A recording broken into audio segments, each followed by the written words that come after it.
Well, hi YouTubers, hi, I'm back with the Physics 100 books, and yeah, it's a night shot now, because it's late, I finished work, and well, the weather's lousy.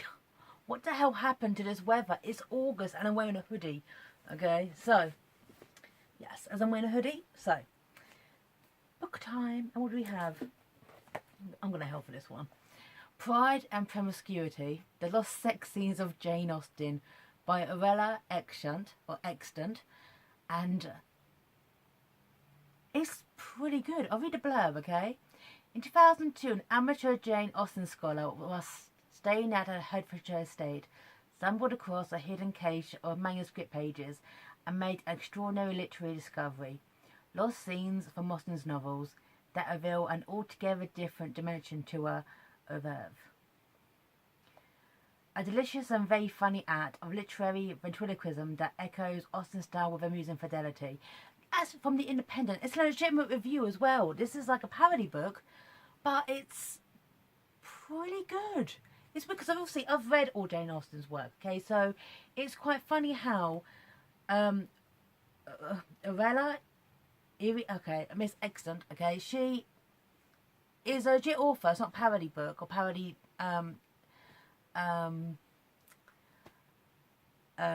name, if you will. So it's totally legit. She really kind of gets into the head of Jane Austen. No, I was impressed because obviously I studied Jane Austen. I've been to where she lived. I've been to where she passed away. I've visited her grave at Winchester Cathedral. I know her world, and she really, really nails it. It's very much a parody. However, at the same time, it's really, really funny as well. So, I mean, it starts off with the introduction as a letter between Jane and sister Cassandra and a gentleman called Thomas Egerton. Here you go. Here we go, like this bit. To my dear Cassandra, I'm very much obliged for you for all your kind praise of P&P, especially after receiving the most unsettling of letters from JSC. It appears he has taken offence with what he describes as the indecent and immodest aspects of the novel, and he asked me to crop out the scenes of love between Elizabeth and Darcy, and this will you not believe, Charlotte and Mr. Collins.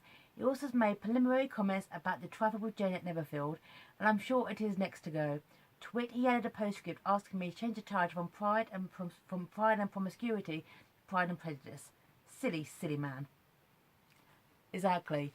I mean, Pride and Prejudice is Elizabeth and Darcy after they cement their love for each other, basically going at it, okay?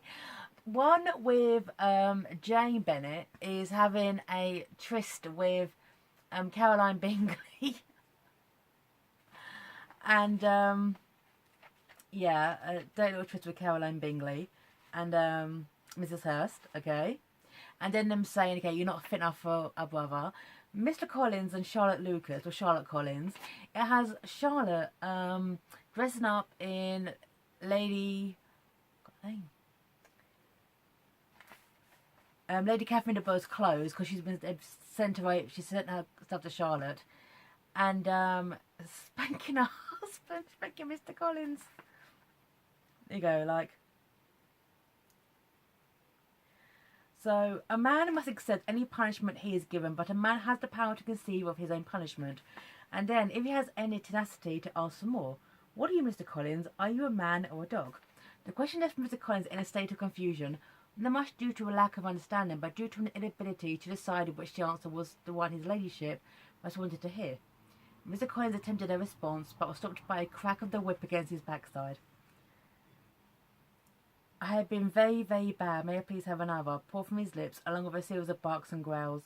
With each request for further punishment, Charlotte bore down order most mercilessly upon his flesh until both came to a sort of climax neither of them observed in the other, and quite possibly had no experience unto themselves.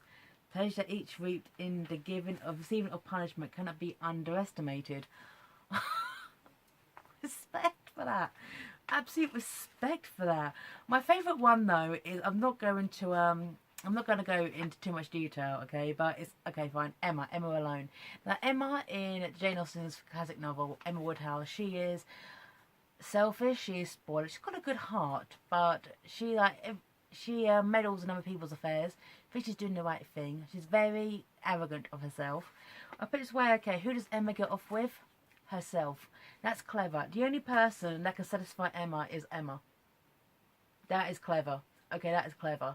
So this book is a novella. It's 153 pages. It's a novella, but it's so funny, and it's written in the spirit of really to England and Jane Austen herself. And I couldn't help but I'm an Austenite or Janeite. Okay, I'll get this elsewhere, but I really enjoyed this book. It's funny. I laughed.